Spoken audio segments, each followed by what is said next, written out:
Assalamualaikum warahmatullahi wabarakatuh. Perkenalkan, nama saya Nurhani dari semester 1 kelas B. Saya di sini akan menjawab tugas ekonomi mikro, pilihan ganda dan esai. 1. Konsep elastisitas permintaan mengukur. Jawabannya A. Respon jumlah barang yang diminta terhadap perubahan harga. Nomor 2. Jika suatu barang memiliki elastisitas harga permintaan lebih besar dari 1, maka barang tersebut dianggap. Jawabannya B. Elastis. 3. Konsep ceteris paribus dalam ekonomi mikro mengacu pada.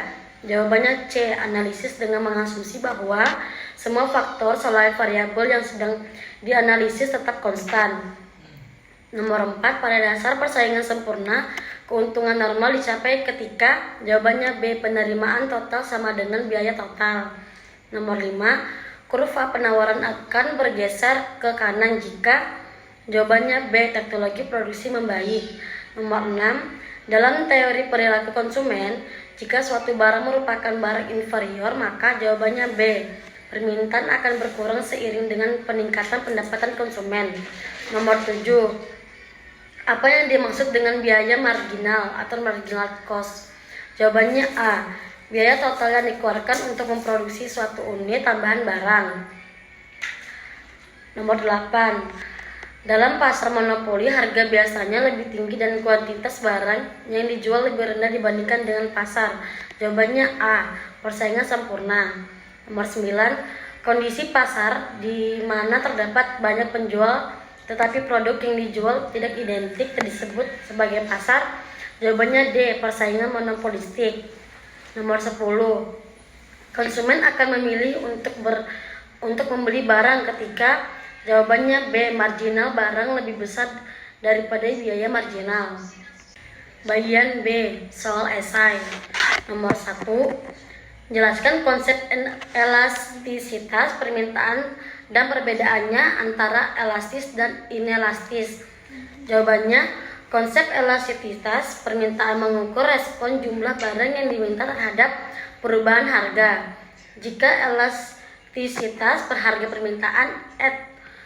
permintaan bersifat elastis, sensitif terhadap perubahan harga. Contoh, barang mewah seperti perhiasan.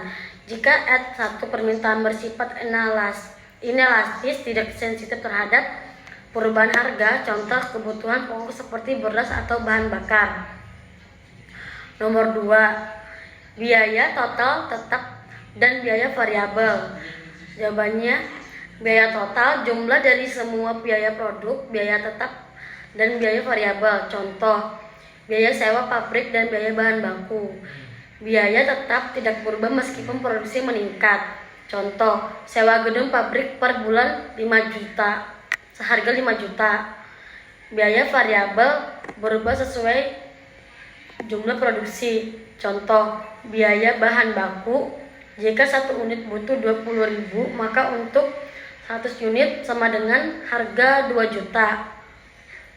Nomor 3. Keseimbangan jangka panjang di pasar persaingan sempurna. Jawabannya, perusahaan mencapai keseimbangan ketika laba ekonomis 0, penerimaan total sama dengan biaya total.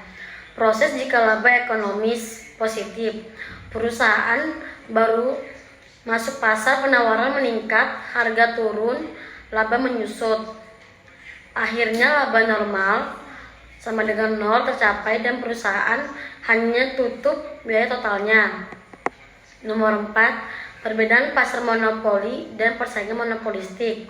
Jawabannya, struktur pasar monopoli, 1 penjual tidak ada pengganti.